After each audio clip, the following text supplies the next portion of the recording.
हाल ही में भारतीय सेना की जो पूर्वी कमान का मुख्यालय है फोर्ट विलियम, उसका नाम बदल कर क्या कर दिया गया है, विजय दुर्ग कर दिया गया है। फोर्ट विलियम आपने नाम सुना होगा, इसका नाम अब हो गया है विजय दुर्ग। और इसके भीतर जो किचनर हाउस स्थित था उसका नाम कर दिया गया है मानकेशा हाउस।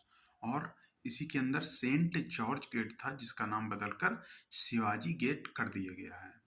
दरअसल ये जो फोर्ट विलियम है, ये जो अब यानी विजय दुर्ग कहा जाए, पश्चिम बंगाल के कोलकाता में हुगली नदी के पूर्वी तट पर स्थित है। ये जो फोर्ट विलियम है, इसका निर्माण 1773 में अंग्रेजों ने कराया था।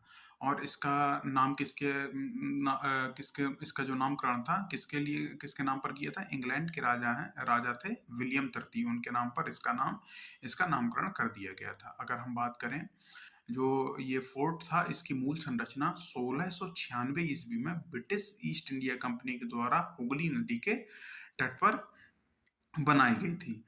अगर आप बात करें तो इसके प्रारंभ में एक आंतरिक विंग था जिसमें एक बुरुज था जहां पर कैदियों को क्या किया जाता था, ले जाया जाता था, यानी कैद किया जाता था। इसे कलकत्ता का क्या कहा जाता था, ब्लैक होल कहा जाता था, याद रखिएगा।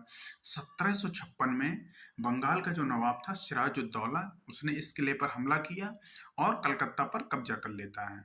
फिर जब प्लासी का युद्ध होता है, प्लासी के युद्ध में सिराजुद्दौला जो था उसका पतन हो जाता है, तो इस किले को क्या करते हैं, ध्वस्त कर देते हैं। उसके बाद रॉबर्ट क्लाइव जो रहता है वो एक नया किला बनवाना उस जगह पे शुरू करता है, और ये किला 1773 में बनकर शुरू हो जाता है। और वर्तमान जो फोर्ट विलियम के नाम से अभी तक जाना जाता था, अब इसे विजय दुर्ग के नाम से जाना जाएगा, इसे याद रखिएगा। और ये क्या है, इसका अगर हम आकार की बात करें तो ये अष्टकोणीय आकार है। और इसकी संरचना जो है ईंट और गारे से बनी हुई है, पहले ईंट गारे ही चलता था।